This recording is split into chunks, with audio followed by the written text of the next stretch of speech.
abrir nuevos horizontes a través del ancho e infinito océano. Este es el desafío que los marinos han afrontado desde que el hombre se hizo a la mar por vez primera. Como otros retos de la historia de la humanidad, sirvió para medir el coraje y la capacidad creativa de los hombres. Encontraron sus referentes en el océano que les rodeaba y en el cielo que contemplaban. Gracias a su imaginación, los marinos se sirvieron del viento y las mareas, del sol, la luna y las estrellas para trazar sus rutas. Sus ideas, aventuras y tragedias forjaron los principios de la navegación marina. Mediante la observación, los primeros marineros, como los isleños del Pacífico o los vikingos, aprendieron los principios básicos de la navegación. El príncipe Enrique el Navegante desarrolló este arte con la ayuda de técnicas de medición más científicas. Más adelante, otros exploradores como Cristóbal Colón o el capitán James Cook aprovecharon al máximo las técnicas de navegación de su tiempo para conseguir así mayor precisión en sus travesías. Hoy en día, los marinos se guían mediante frecuencias de radio y señales electrónicas emitidas desde satélites en órbita. Pueden indicar su posición precisa con un margen de error mínimo, con independencia de las condiciones climáticas. La historia de la navegación está llena de personajes inquietos y curiosos, así como de triunfos del ingenio que han marcado hitos en la historia marítima.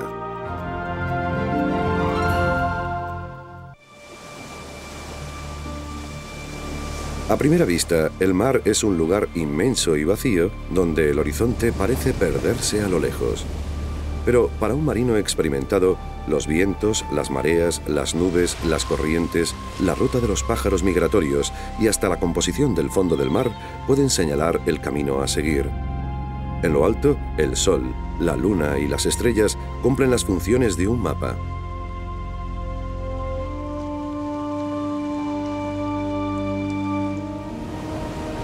Desde el principio, los marinos hicieron uso de todos estos elementos para llegar a su destino.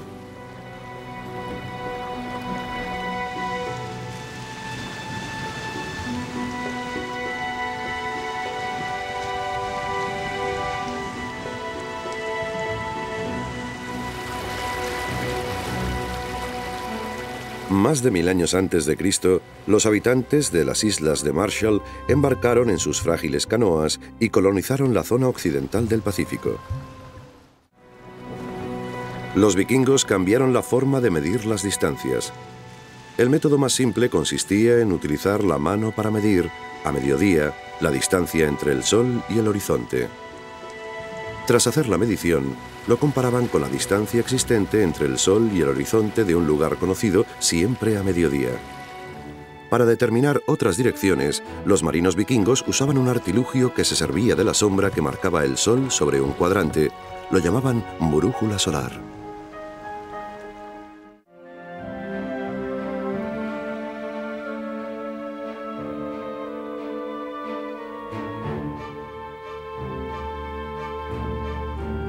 El infante portugués Enrique el Navegante, tercer hijo del rey Juan I, estaba interesado en adquirir estos conocimientos para bien de su pueblo. Los portugueses, atraídos por las posibilidades del comercio, buscaban desde hacía tiempo una ruta hacia Oriente. El camino obvio pasaba por el Mediterráneo. Sin embargo, esta ruta estaba controlada por los árabes y por el Imperio Mercantil de Venecia, y ambos grupos eran hostiles. Enrique propuso ir hacia el sur, bordeando África y llegar así hasta Oriente. El único problema era que en aquella época los europeos desconocían la longitud del sur de África y si era posible bordearla.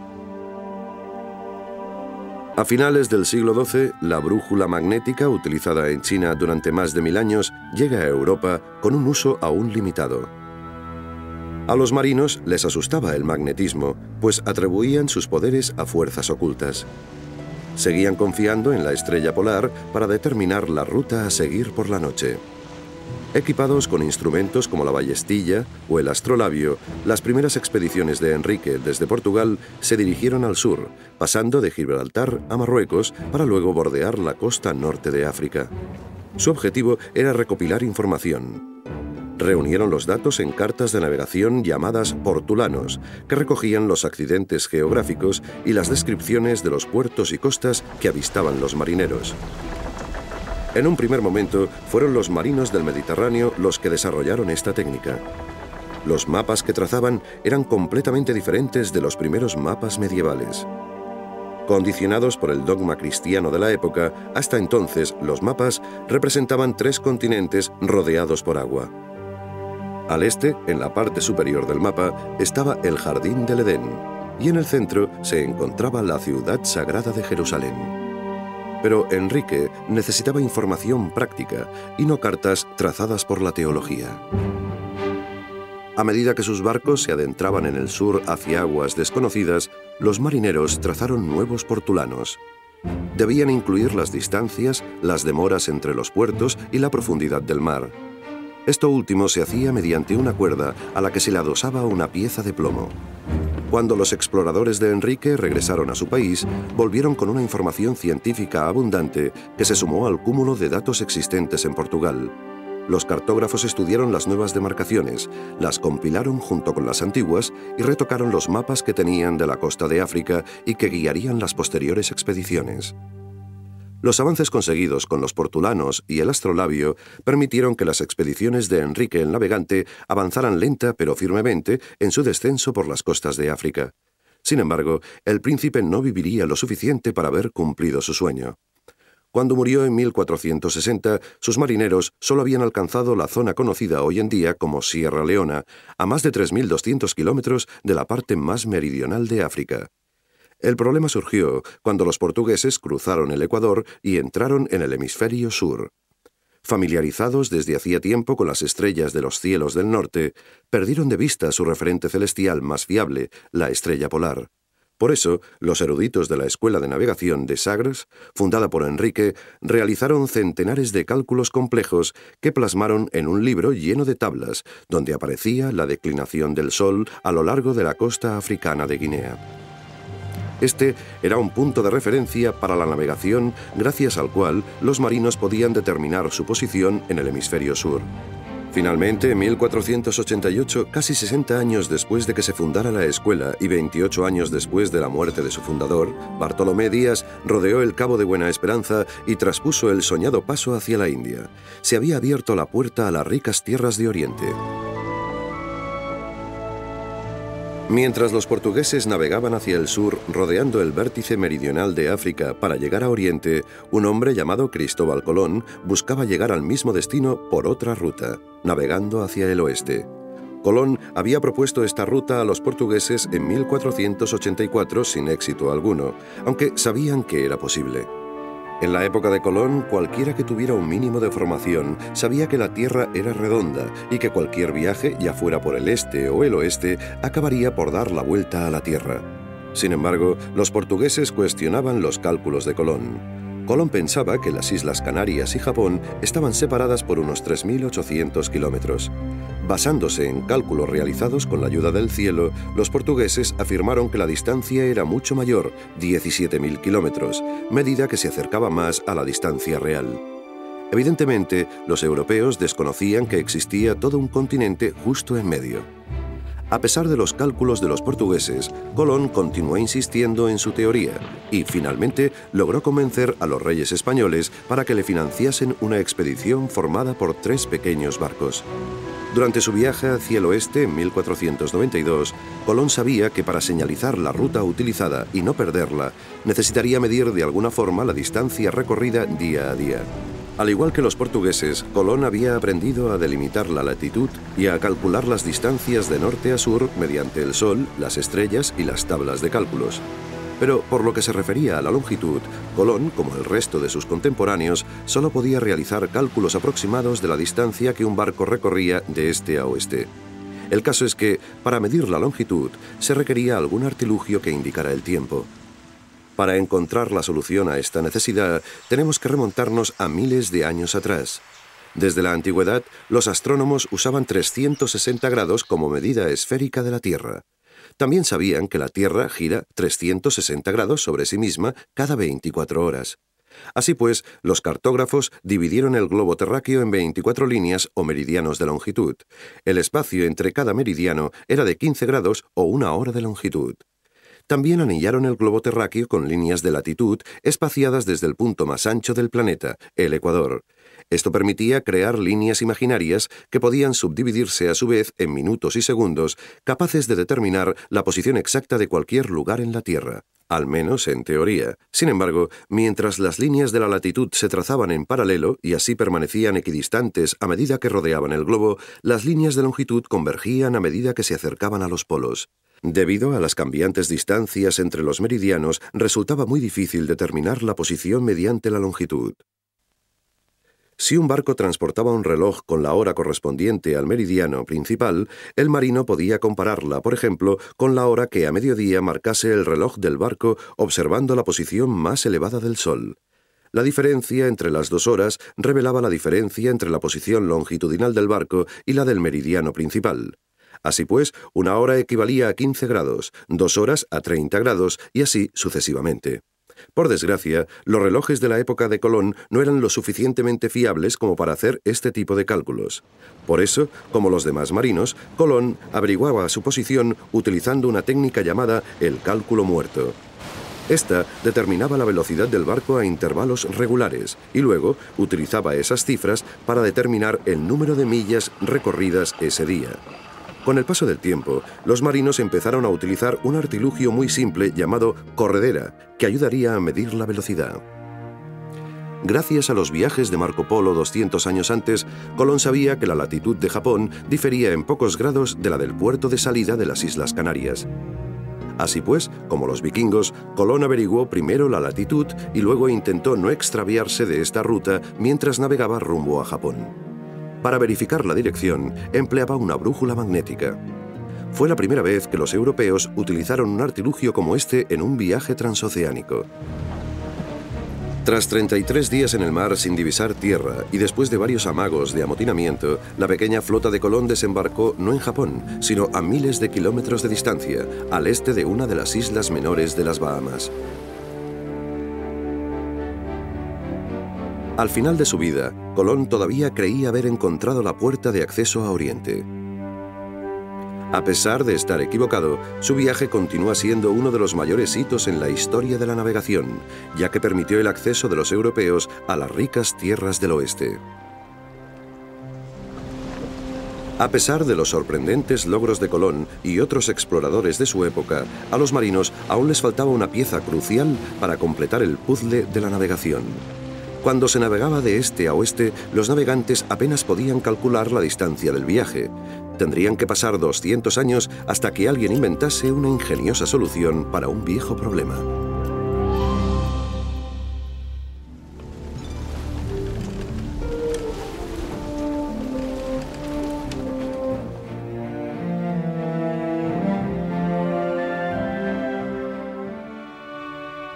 En 1714, el Parlamento británico respondió al clamor popular que demandaba encontrar una solución al problema de la longitud y ofreció la bonita cifra de 20.000 libras, unos 30.000 euros de hoy en día, a quien pudiera idear una forma de determinar la longitud en el mar.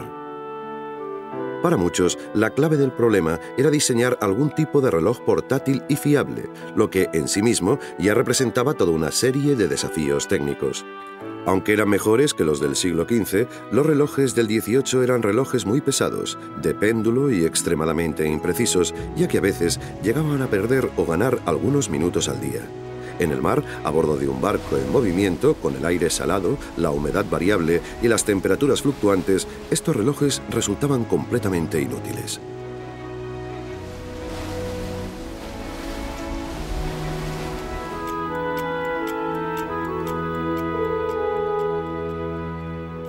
En la actualidad, el cronómetro de Harrison se considera uno de los avances más significativos en la ciencia de la navegación.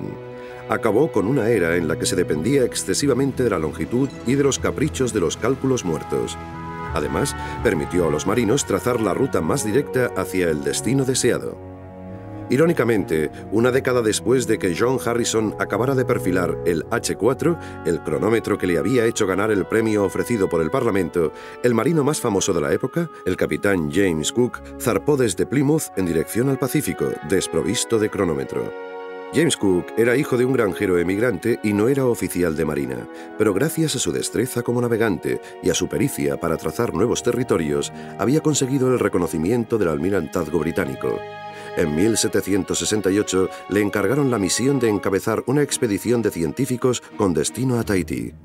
Cook embarcó en el Endeavour, un navío de 3 mástiles cuyo fondo redondeado no era demasiado profundo, lo que permitía navegar cerca de la costa. Los pocos cronómetros que existían en la época eran demasiado valiosos como para embarcarlos en un viaje de 3 años. Así pues, Cook fijaba la longitud calculando con un sextante la posición de la Luna y comparando sus cálculos con los del meridiano principal, el de Greenwich, Inglaterra. A pesar de que sus cálculos eran bastante correctos, Cook todavía tendría que navegar centenares de millas sobre la latitud que se conocía de Tahití hasta llegar a la pequeña isla. Después de recopilar diferentes especies botánicas y de realizar observaciones de Venus en Tahití, la expedición de Cook partió rumbo al sudoeste hacia Nueva Zelanda. Cook y sus oficiales pensaban que esta tierra era la punta de un continente sin explorar y se pusieron a trabajar. Midieron las distancias entre los promontorios y anotaron todas las penínsulas y calas que divisaban a su paso. En 6 meses, Cook se apercibió de que había circunnavegado 3.800 kilómetros de 2 islas, no la costa de un continente.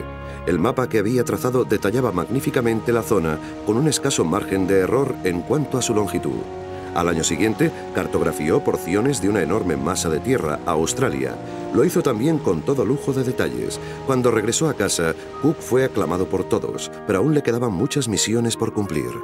A finales del siglo XVIII, los geógrafos pensaban que existía una enorme franja de tierra habitable que se extendía por la zona más meridional de la Tierra.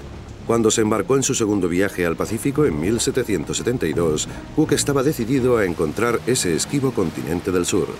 En esta ocasión tenía una ventaja que ningún explorador había tenido antes, un modelo exacto del cronómetro de John Harrison. Cook cruzó el círculo antártico y no encontró más que campos de hielo inhabitables. La latitud por la que navegaba se encontraba mucho más al sur del Polo Sur y no había señales de tierra firme. Cuando el cronómetro marcó que habían circunnavegado la Tierra, Cook supo que había demostrado que no existe ningún continente habitable en el punto más meridional. En un tercer y último viaje, Cook emprendió una nueva misión: trazar el mapa de la costa oeste de América y buscar un paso por el noroeste. Se trataba de encontrar un camino desde el Atlántico hasta el Pacífico a través del continente norteamericano.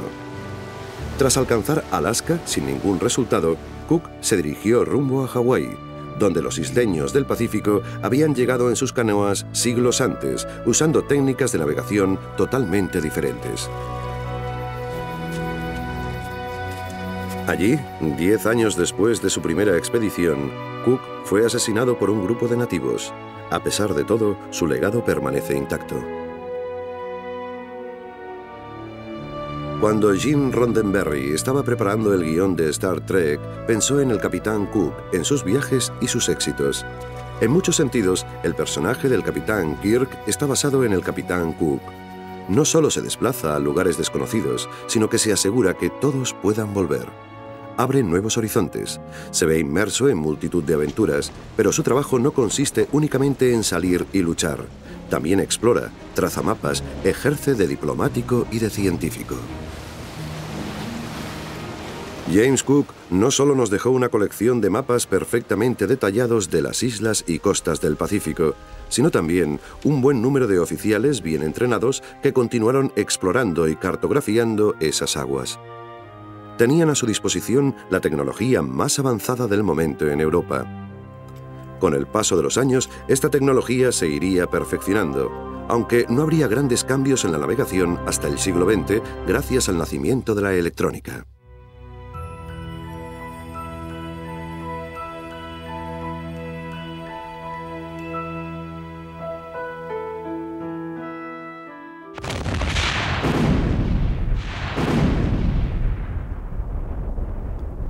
El radar fue utilizado para fines militares, pero también para otros propósitos. Gracias a estos ojos electrónicos, los marinos podían guiarse cuando había mala o nula visibilidad. Por primera vez dejaron de existir obstáculos. Se podía ver a través de la niebla y de la lluvia. Nunca más habría problemas o impedimentos causados por las condiciones medioambientales.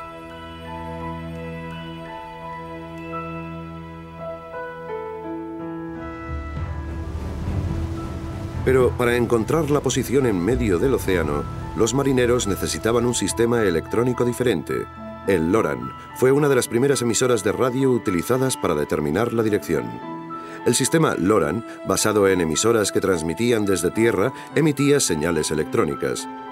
Los barcos que se encontraban en el mar recibían estas señales en un equipo especial y las usaban para calcular la posición exacta del barco.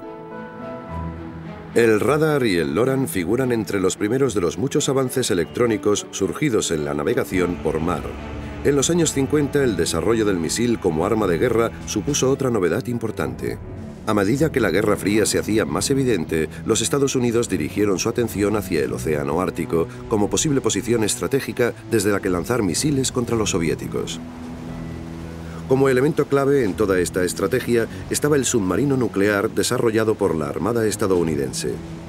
Desde que la energía nuclear permitía a los submarinos permanecer sumergidos casi indefinidamente, estos se convirtieron en el medio perfecto para realizar largos viajes por debajo de las capas heladas del Ártico. Ahora bien, permanecer sumergido era una cosa, navegar bajo el agua era otra muy diferente. Desde allí era imposible vislumbrar el cielo.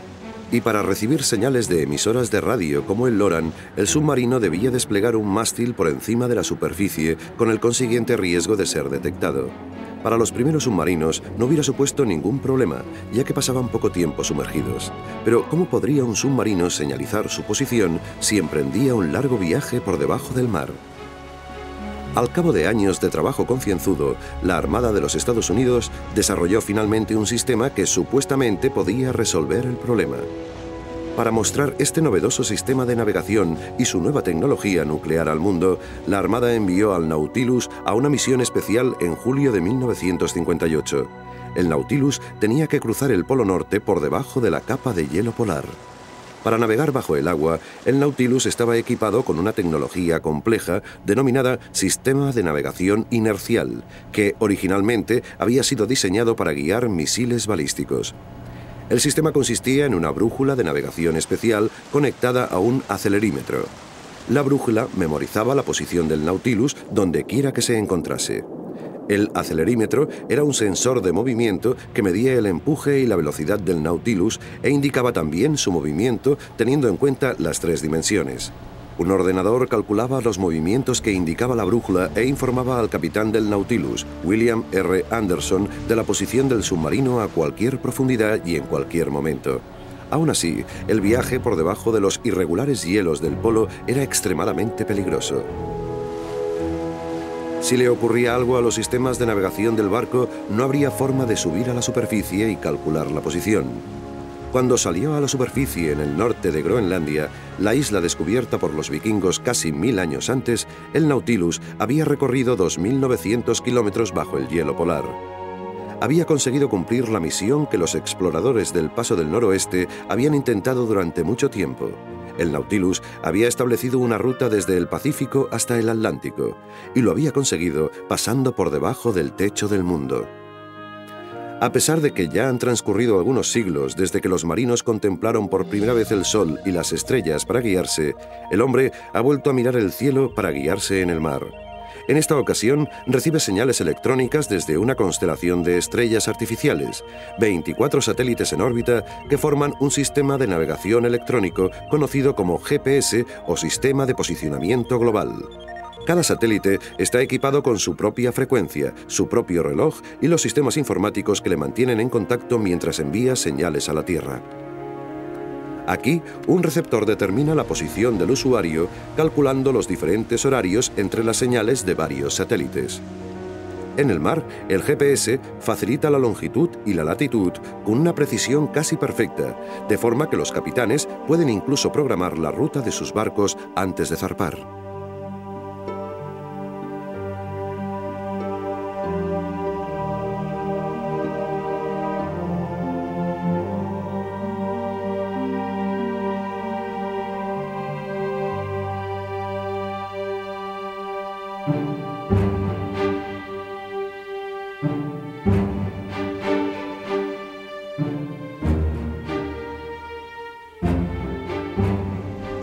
Gracias a innovaciones como el GPS, el mar ha dejado de ser la gran extensión sin delimitar de antaño, donde los marinos navegaban sin saber lo que encontrarían más allá del horizonte.